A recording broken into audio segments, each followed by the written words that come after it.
Hi, I'm Jake. Oh, Alex here. And welcome to the Old School Trailer Hounds. Well, it's exciting to be here. It's my first time on this show. Yep, made a few appearances before on the James C reviews, but never here. Yeah, sounds like you've got an intriguing concept for us today. Yeah, this is part 4 of our promos and ads saga. Thanks for filling in for Christine this week. I love a good commercial. And today we're going to be looking at promos for old TV shows, some of which you may recognize being a child of the 80s. Yeah. The first one we're going to look at is the promo for the premiere of one of the most iconic cult 80s shows, and the one that put Johnny Depp on the map, 21 Jump Street. Ooh. Next week, a 2-hour movie premiere. Officer Tom Hansen has a special assignment. Had 11 homicides in high school since December. I know. Tom, it's either this or I assign you to desk at Parker Center until you look old enough to be a cop. I am a cop.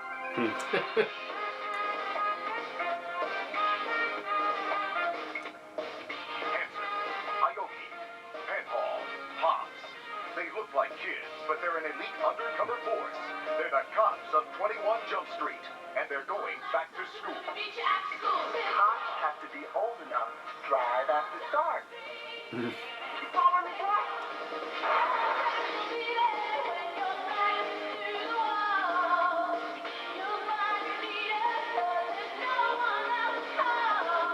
You have some ID, son? High School Heat on 21 Jump Street. Special 2-hour premiere next Sunday on Fox.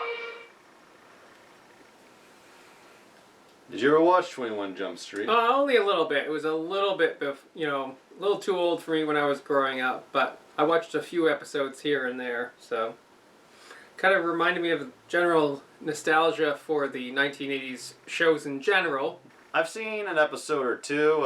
A lot of them are on YouTube because original copywriters be damned. Mm-hmm. And of course, I saw the movie. The movie, yeah. That was a completely different tone and style, but was technically not a remake. Mm-hmm. Took place in the same universe, but they went for the more Judd Apatow style of things. Yeah. But the original show was mostly serious. They had a few humorous bits. This trailer makes it look like it's going to be a show full of action and Yeah, Miami Vice era kind of show. That was the one I probably watched a little bit more. yeah. So Definitely has a little more of that MTV style cop show thing.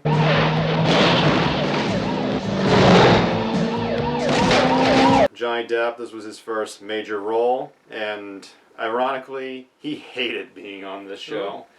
The show doesn't really fit in with the rest of his film career, so I guess I get that. Yeah, like, the show pushes a very anti-drug message, and that is not what Johnny Depp is like as a person. And, yeah, it has supporting cast consisting of Peter DeLuise, Dom DeLuise's son, Holly Robinson, now Holly Robinson Pete, and Dustin Nin. They worked on the show for, like, 4 years before most of the cast just decided, we're out of here. Yeah, moving on to bigger and better projects.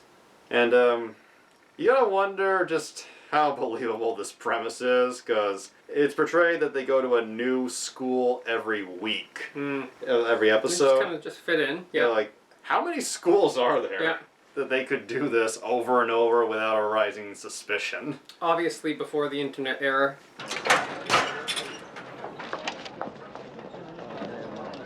I guess it's worth checking out if you just like some 80s cheese. It's just, again, surprising the low quality graphics, I guess, effects of the 1980s, but good for its time, but just compared to today, it's a completely different world. Yeah, and also ripped from a VHS, obviously. Yes, yeah. Gonna learn something when we meet you at school. Central. This next promo is for a show that I know you grew up loving. This is one of my favorites. This is a promo for Perfect Strangers. It still holds up. If you're ever in a jam, here I am. If you're ever in a mess, ask for help. And if you ever just need a little company, How's on? friendship, friendship. Just a perfect little friendship. No other friendship may bust and fight. I will be alright. Every Friday night. Hmm? I don't remember that specific commercial, but a lot of the scenes in there are just classic moments from that show. I thought it was a cute little promo. Mm-hmm. Good, nice little song, and I've never watched Perfect Strangers, but I know you have, so I thought it'd be fun to include this. What? I would have liked the original theme song a little bit more, maybe, if they had embedded that in the ad, but I guess you're not going to play the theme song maybe on an ad on TV.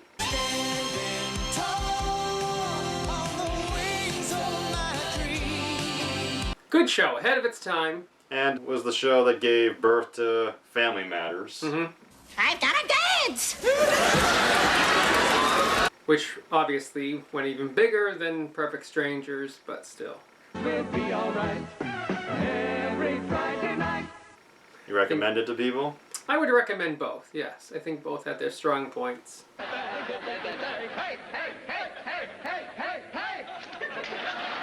This next promo is for a follow-up TV show. And for anyone who thinks it was crazy that they brought back Full House with Fuller House, they were doing this long before that. In the 80s, they actually brought back Leave It to Beaver, and not only brought back the concept of the show, but the original actors, Jerry Mathers, Tony Dow, Eddie Osmond, in a follow-up show called Still the Beaver. This is a little promo meant to advertise its return to the Disney Channel. Lumpy, will you go ahead and make a move? Hey, Eddie, what was I supposed to tell him? You're supposed to tell the folks at home that the Beaver's back. Well, everyone at my home knows the Beaver's back. I'm not talking about your home. I'm talking about the folks at home out there watching the Disney Channel. Oh, the folks. Hey, the Beaver's back. You know, Lumpy, maybe someday science will give you a brain. Watch for the all-new Still the Beaver. Thoroughly unwatchable.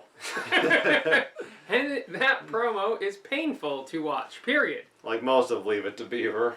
Yeah. Again, they're advertising to a demographic that has no idea who the Beaver is on the Disney Channel. They show no reference to the original. It's two middle-aged men playing a game of chess, I believe, correct? In the Possibly. promo. And there is no discernible reason why anyone should watch that show. Nicely done. I think that's the goal of any commercial, right? You fucked it up! You fucked it up! And believe it or not, the Leave It to Beaver reboot actually went for quite a few seasons. Yeah, that is very unbelievable, but it did happen. It was on the Disney Channel for a year, and then it was moved to TBS, where they changed the title from Still the Beaver to the new Leave It to Beaver. Probably for the best. Sounds a little less suggestive. And in that particular, on that particular channel, they are appealing to a different demographic, right? Disney Channel's for kids, no clue who the Beaver is.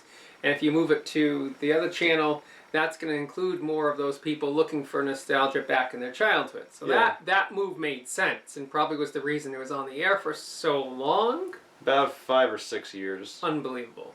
But that promo does it no justice and gives you no reason to watch this. Hey, Eddie, what was I supposed to tell him? You're supposed to tell the folks at home that the Beaver's back. Ah, fuck it, dude. Let's go bowling. This show has never been really put out on home video, and not surprised there. Yeah. But it was cool that they could bring all the original cast members back. Yes. That's probably the sole original piece to that. Minus the guy who played Ward. He had died years before. And they actually writ in that his character had passed as a way of paying respect as opposed to recasting it. Right. Which I guess is a little touching. Still, nothing goes right for the Beaver, and some things never change. I'm still the Beaver. Okay, enough of this family-friendly shit. Let's get into some horror show promos. Did you know that there was a Friday the 13th TV show in the 80s? I did not.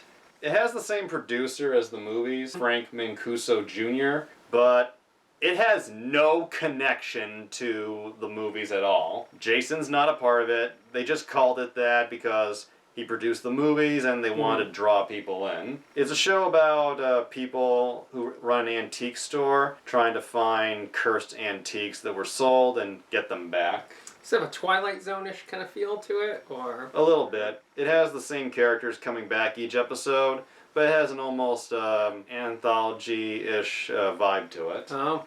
This is one of the promos before it premiered. Basically a way to make money off the movie franchise. Pretty much. Cash in on the name.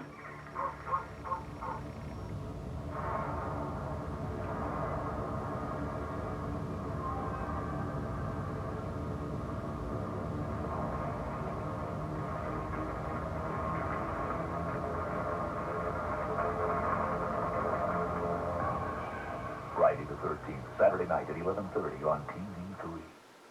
Hmm? Doesn't show a lot, but is a way to kind of build up a little mystery. Mm-hmm. And I like the creativeness of that headstone coming Yeah, in. I thought the production was pretty good. The music is very ominous and creepy and adds to the vibe. But I would agree that I have no clue about what this series is about watching that ad. But I suppose it was effective, you know, anything, if you lived, you know, back then you were aware of the show, you'd get it. Yeah, it was like a teaser. Yeah, but it doesn't reveal much about what it was about itself.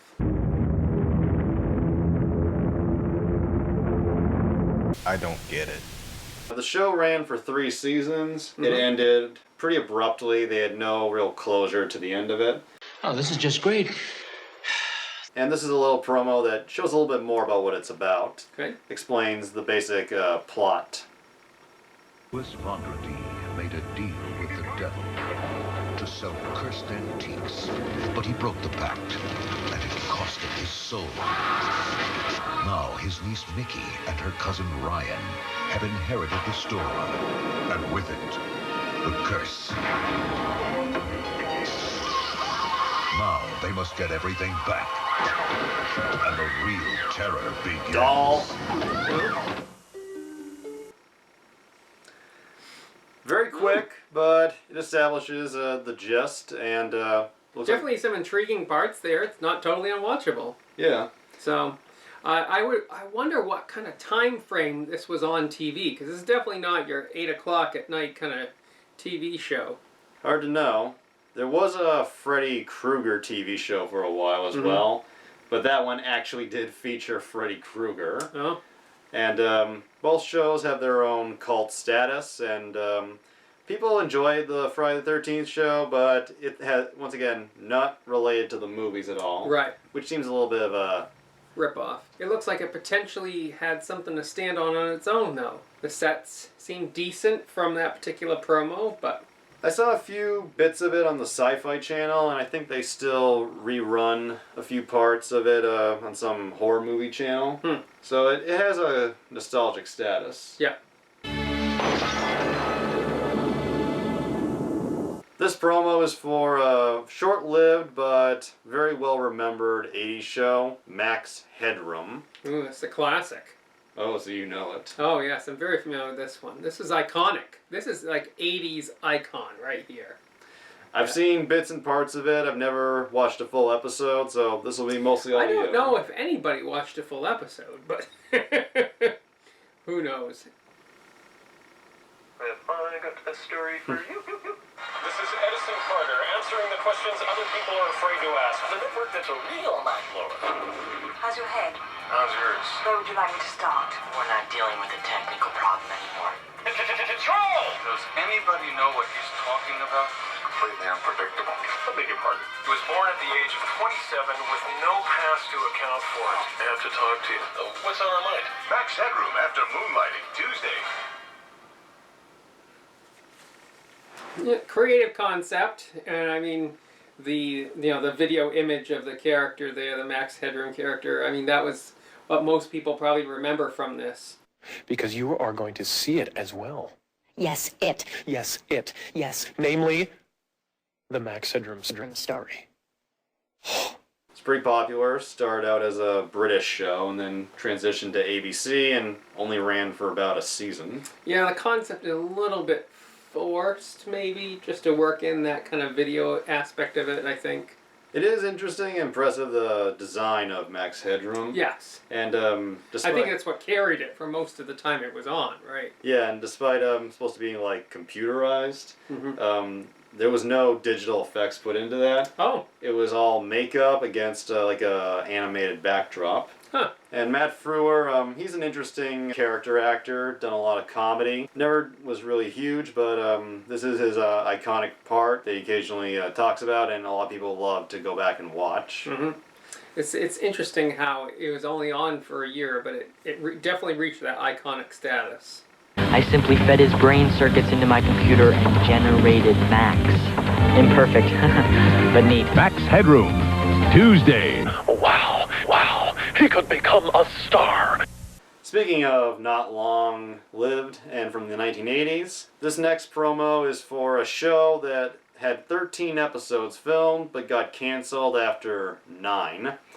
This is a show called Almost Grown, and it's probably best known for being the first and one of only 2 shows created by David Chase, the creator of The Sopranos. Mm-hmm. The 50s brought them together.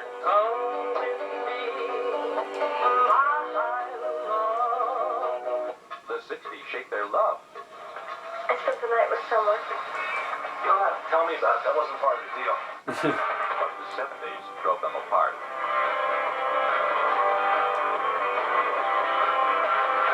Now in the 80s, they're almost grown. A special premiere is Sunday at 8. Looks a little melodrama-ish. Yep, I wonder how much it traced the relationship over time, or if it was just picking it up from the 1980s. It'd be interesting if the entire promo was basically about their past, and then the entire show is just about their present. That's kind of a different way to handle a promo. According to David Chase in an interview he gave, the show did jump around from when they first met as teenagers to them as adults. Okay. Just showing them at different points in their lives. I have never heard of this show before, but and it doesn't look terrible. This is another promo that has a bit more of a comedic vibe to it. Mm-hmm. About to be a million single women in LA, and my ex-husband Norman has to pick this one. That's my teacher. I'm not jealous. It just makes everything more complicated. You know, after all these years, they're still the kids. And Norman, who makes me crazy. Almost Grown. It's about the way we were and the way we are. London. Hmm? So still that relationship drama. Mm-hmm. And David Chase, despite being the creator of one of the most beloved shows of all time, he actually only has created these 2 shows. Really? He made his bones, for the most part, as a writer. In the 70s, he was a writer. I think he even won a few Emmys for the Rockford Files. Okay. And in the early 90s, after Almost Grown failed, he was a writer for I'll Fly Away.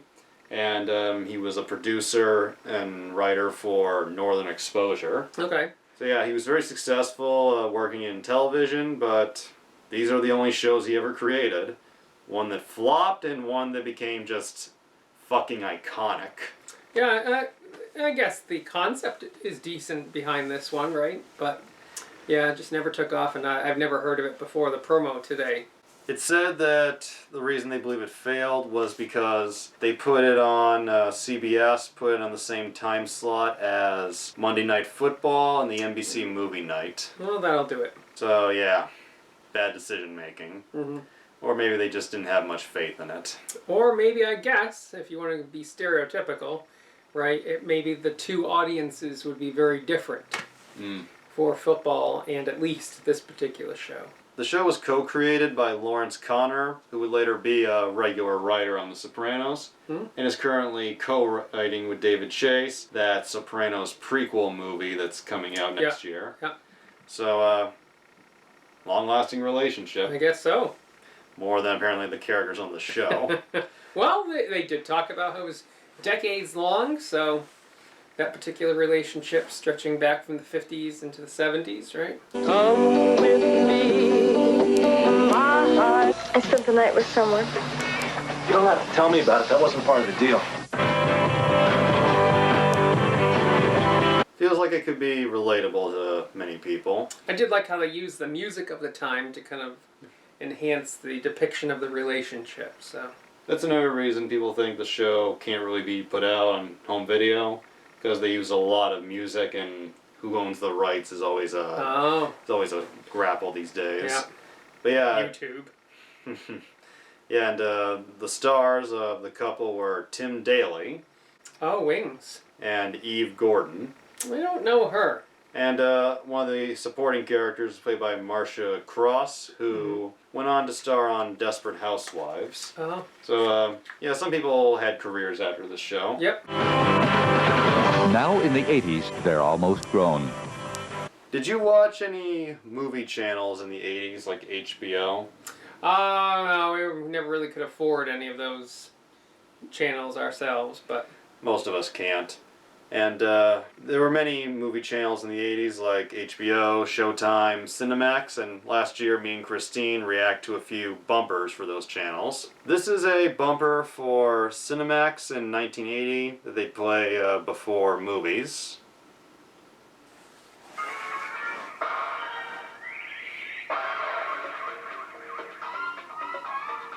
Pretty, a lot of 80s graphics here. I think there's a Pac-Man for the sea. Yeah. It's kind of like what you'd see before a movie in the cinema. Almost. Yeah. Go grab some popcorn. I mean, that's what they're going for. Yeah. It's kind of cheesy. Very 80s, very animated, very retro. Yes. The following movie has been rated PG-13 by the Motion Picture Association of America. I always loved seeing that. Like, my great-grandfather recorded dozens of tapes off of, like, HBO. Mm-hmm. And they were still around for my mom and grandparents to give them to me because I like collecting those. Mm-hmm. So I'd see stuff like that. The following is rated. Yeah. So that was always fun to watch. And there's a lot about the old versions of movie channels that people just miss. Particularly, and even though... me and Christine reviewed this bumper 2 years ago. With Alex here, I think it's worth watching one more time. Okay. This is the old intro that HBO used to have. You know, HBO is like, has that static thing they do? Yes, yeah. This is what they used to play before a movie in the 80s.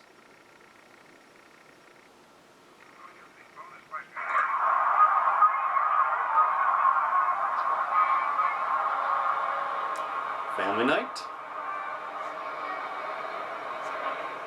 Panning shot.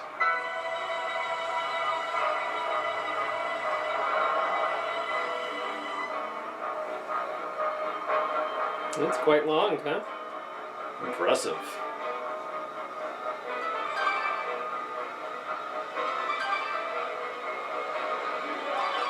Impressive they got the cars to move. Yeah. I was just promoting that they have many different types of movies here.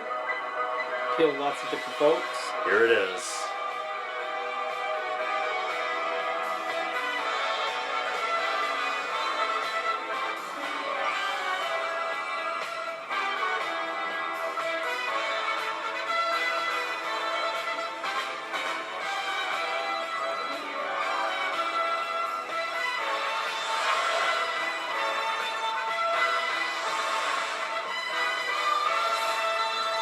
Very dramatic. Ah. Slow moving, but dramatic at the same time. I remember that from, you know, like you said with the VHS. Here and there we get a recorded tape or something from like a family friend, or when they did free previews, we'd snatch some things offline, or, you know, off the, you know, cable. But whatever you had back in the day. Right, right.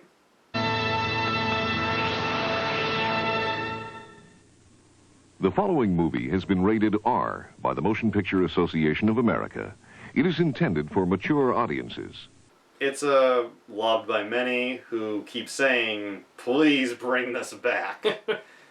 And HBO was always, you know, a little bit more commercially successful. You know, the other channels were never quite on the same level as HBO, at least back in the 80s. Showtime's kind of become its thing these days. Yep. And there's actually a behind-the-scenes making-of video on YouTube for this intro, showing they put a lot of work into, like, model making. Yeah, I was going to say, it looks like a lot of models that were used there. Still cool. Yeah. And they actually put a lot of work into building the HBO logo. Huh. It's a summer celebration on HBO. Come on. So yeah, these are old bumpers that the movie channels used to play, and I think a good note to go out on with this promos and ads, old school trailer hound, is to look at this little lineup of trailers that HBO would play in between their movies. This is from their summer event of 1985 that I'm aware of, once again, due to old tapes. Mm-hmm. This is a brief collection of HBO original movie trailers and a funny little bumper that I think you'll get a kick out of. Okay. In the best tradition of television's most memorable presentations, HBO introduces Showcase 86, a collection of distinctive, original dramas. Hey, listen. In your 30s, it's half a lifetime. They've come so far. Blackjack! You guys are in trouble tonight. I'm hot. A past that was. Your attention, ladies and gentlemen. The batter is winning you. A future that may never be. You'll have nothing to dream about. Busted Sam. HBO Showcase 86 makes an unforgettable debut with a story about poker and a night it took a backseat to the game of life. What do we have now? Nick Mancuso, Kid. Keith Carradine, Gary Busey, Ooh. and Saul Rubinek join forces for an hour of riveting ensemble performance as they face Come back, please, come back. Half a Lifetime on HBO Showcase 86, premiering Sunday, July 20th. This is a message from Apology. Apology is a way for you to tell others what you've done wrong and how you feel about it. Your statements to Apology will be made public, so do not identify yourself. Please talk for as long as you like. It seems so silly to be talking to a machine. I feel so bad because I cheated on my husband. I realize that I still love him, and I don't know how to undo it. Delilah. Yeah. Whoa. What's a lot going on there? Come on. It's an HBO Oh, jeans. summer celebration.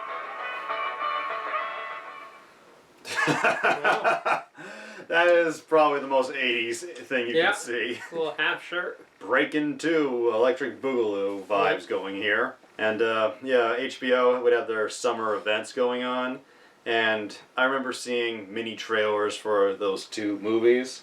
Oh. Not the exact trailers, but I definitely saw them. The one known as Half a Lifetime included a bit where Gary Busey says, Pre-crazy Gary Busey. pre-head injury, Yeah. he says, you know, the nice thing about dreams is that they're cheap. Oh. And I was 9 at the time when that came out. And now you're at the Half a Lifetime place. Oh, I guess so, yeah. And, well, if I die in the next 20 years, I guess I am too. No. But yeah, it's I took a dark turn. you never know where things will go in the future. Well, that's cast rather a gloom over the evening, hasn't it? Yeah, it's only an hour long, and the whole thing is basically just 4 men in their basement playing poker and having like a midlife crisis discussion. I think they showed half the movie in that promo. I don't know much about Nick Mancuso, but I know the other guys. Pretty good cast they got. They got Wild Bill Hickok from Deadwood, Gary Busey from whatever role you want to choose from him, maybe Buddy Holly, and Saul Rubinek. He's an actor who, even in bad movies, he's really good. So yeah, they really got a decent cast, small cast there. As they face Come back, please, come back. Half a Lifetime. And Apology, I believe it's a thriller. It stars Leslie Ann Warren and pre-RoboCop Peter Weller. It's about a radio call-in, and there's apparently a stalker or a killer on the loose. Oh? I don't get that vibe from that little trailer, but it sounded more like a True Confessions kind of thing. But it ends on kind of an ominous note with the Yes. beeping. Yeah. So I guess it did well in creating a little mystery at the end. Or confusion. Yeah. About And- what it's actually about. Please talk for as long as you like. HBO, original movies, even as far back as the 80s, and The trailers I thought were very simple, but created a little bit of interest. Mm-hmm. And I love that little boombox dance at the end. You know, it's amazing how far we've come with the level of technology that we have today. With it being a summer themed trailer, I thought it'd be a good one to close the video out on, because it's August. Yep. So, thank you for joining me for this. Well, thank you for having me. Which trailer was your favorite? Which promo was your Oh, favorite? you know, it's Perfect Strangers. So. Of course. I think my favorite is the 21 Jump Street. No. Just a lot of fun cheese going on there. I love my Balky.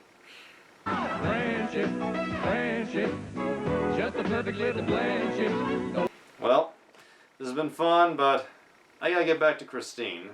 All right, thanks for having me. Sure thing, man.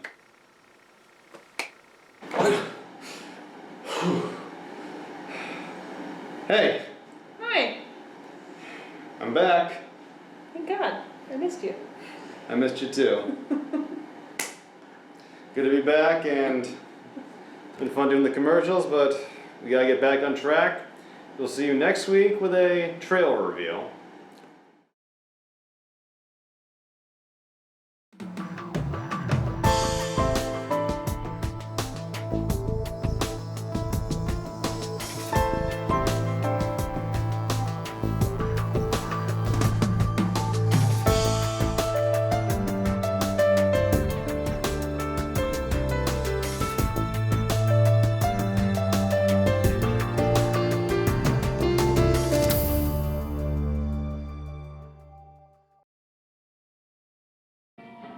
What's the first word that comes into your mind about TV commercials? Lies. Any comment? Well, it works. Oh, yeah. Sure, it works.